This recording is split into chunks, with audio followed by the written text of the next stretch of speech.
नमस्कार, मैं ब्रजेश तिवारी। आप देख रहे हैं पंजाब केसरी। आज हम मध्य प्रदेश की में जैसे 2023 में चुनाव का बिगुल बज चुका है और आज हम विभिन्न विधानसभा को से चलते हुए आज पहुंचे हैं तेंदुखेड़ा। हमारे साथ हैं तेंदुखेड़ा तक के विधायक संजीव शर्मा का, जो एक बहुत ही चीज़ में एक ऐसे प्रतिष्ठित व्यक्ति हैं जिनको ये कहा जाता है कि बीजेपी से टिकट दो या कांग्रेस से टिकट दो, हमें अपना झंडा तो लहराना ही है। आइए करते हैं उनसे मुलाकात और जानते हैं कि कैसी चल रही है जनसंपर्क में उनकी। तो ये शर्मा जी, आपका हमारे चैनल पंजाब केसरी में स्वागत है। बहुत बहुत धन्यवाद आपको। जनसंपर्क चल रहा है आपका तेंदुखेड़ा के एक एक गांव में जाके आप खुद मिल रहे हैं पर्सनली। कैमरामैन से कहेंगे कि बताइए कि मतलब जनसंपर्क में जितने लोग यहाँ पे बैठे हुए हैं एक 1 to 1 मिल के उनकी समस्याओं का समाधान कर रहे हैं, तो कैसा लग रहा है आपको? अभी टिकट मिलने के बाद जनसंपर्क चालू हो गया है। हम लोगों का जनसंपर्क 5 साल लगातार जनता के बीच चालू रहता है। कहीं से कहीं तक भी हम लोग निवास भी यहीं करते हैं, लोगों के बीच में रहते हैं जी। हमारा एक नया टोला बसा है, इनके गाँव वहाँ रिजर्व फॉरेस्ट में चले गए, तो वहाँ से आके यहाँ नए लोग आए हैं, रह रहे हैं, तो इनके लिए मिलने आए थे। ये सब हमारे पुराने परिचित के हैं, पहले हमारे यहाँ काम करते रहे, आते जाते रहे। हमें व्यूअर्स का कहना था कि जब आप संजय शर्मा जी से मिलेंगे तो आप एक क्वेश्चन जरूर पूछना कि मध्य प्रदेश में भाजपा की सरकार, आपने तेंदुखेड़ा में कांग्रेस से रहते हुए विधायक रहे हैं, जब यहाँ से जनसंपर्क किया जा रहा है तो जनता आपसे बहुत प्रभावित है। कैसे मैनेज किया आपने, कैसे उनके काम कराए जिससे वो सेटिस्फाई है?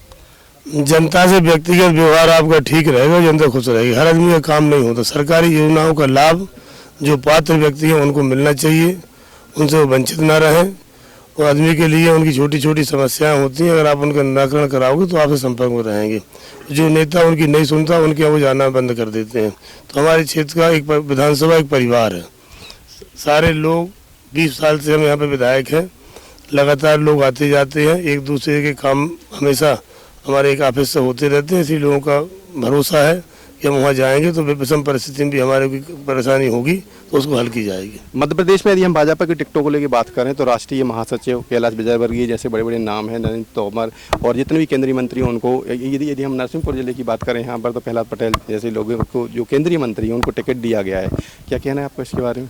केंद्रीय नेतृत्व का मध्य प्रदेश के नेतृत्व पर भरोसा कम रहा, या उनकी सर्वे रिपोर्ट गड़बड़ आई भारतीय जनता पार्टी की, इसलिए उन्होंने दिल्ली के मंत्रियों को, सांसदों को चुनाव में उतारा है।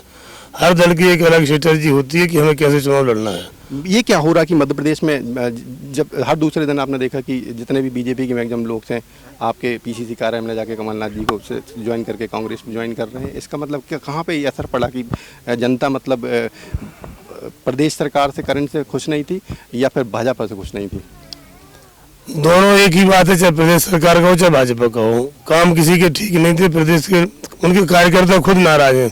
भारतीय जनता पार्टी के कार्यकर्ता कांग्रेस में भरोसा कर रहे हैं, कांग्रेस ज्वाइन कर रहे हैं। गाडरवारा से हजारों संख्या में लोगों ने ज्वाइनिंग की है, होशंगाबाद से हजारों संख्या में लोग आए हैं, कद्दावर लोग आए हैं जो 2 बार विधायक रहे, गिरिजा शंकर शर्मा, उन्होंने ज्वाइन की है।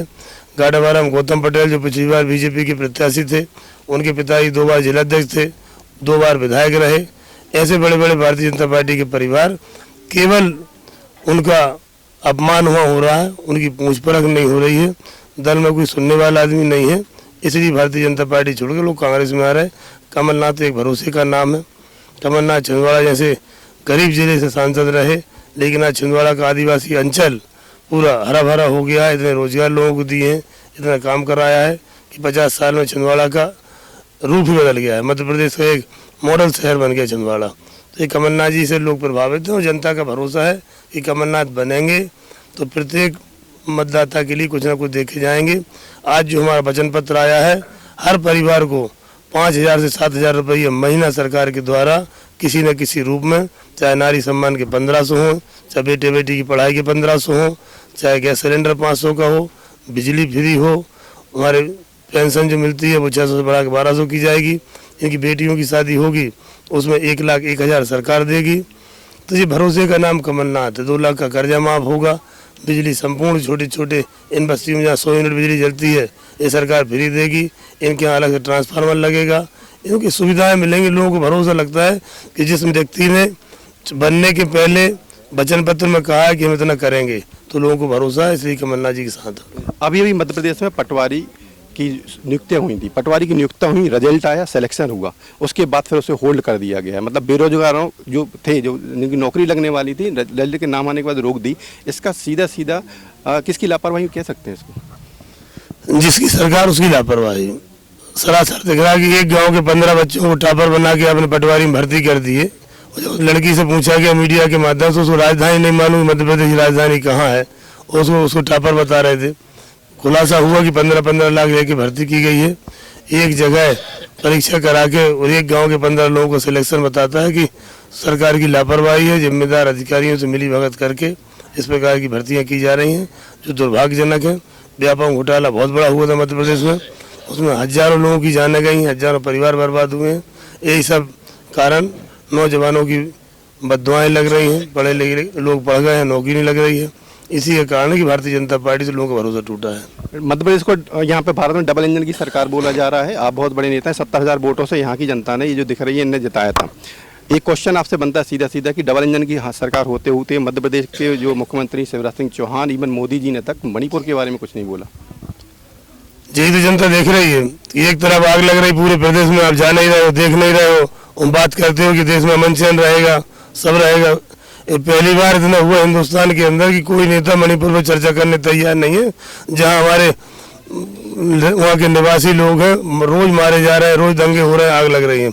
सरकार की जिम्मेदारी ये नहीं होती है, उनको तत्काल सेना लगा के वहाँ रुकवाना चाहिए, और इसी का संतोष उनको आने वाले चुनाव देखने मिलेगा, लोकसभा के चुनाव जब होंगे। क्या लग रहा है कितनी सीटों से कांग्रेस मध्य प्रदेश में बढ़ती है? 150 के ऊपर से सीटें कांग्रेस की आएंगी, भारी बहुमत से हमारी सरकार बनेगी। धन्यवाद शर्मा जी। तो ये थे हमारे साथ संजू शर्मा, जो कि तेंदुखेड़ा विधाता में अपना विधानसभा के इसके गाँव में अपनी जनसभा में लगे हुए हैं। आज उनसे डायरेक्ट मुलाकात हुई। उनका सीधा कहना है कि मध्य प्रदेश में जो पटवारी की नियुक्ति की गई थी, इसमें वहाँ की जो सरकार है वही जिम्मेदार है, क्योंकि ऐसे टॉपर भी में ऐसी लड़की का नाम आया हुआ है, ऐसे बच्चों का नाम हुआ जिन्हें यही नहीं पता कि मध्य प्रदेश की राजधानी कौन सी है। और उन्होंने ये भी कहा है कि मध्य प्रदेश में तो कांग्रेस की सरकार हम बनाएंगे, और कांग्रेस 150 से ऊपर से बहुमत से लाके कांग्रेस अपनी सरकार बनाएगी। इसी प्रकार की न्यूज़ के लिए आप पंजाब केसरी से जुड़े रहिए, और हम आपको लगातार ये न्यूज़ बताते रहेंगे। कैमरामैन शशांक के साथ मैं ब्रजेश तिवारी, तेंदुखेड़ा।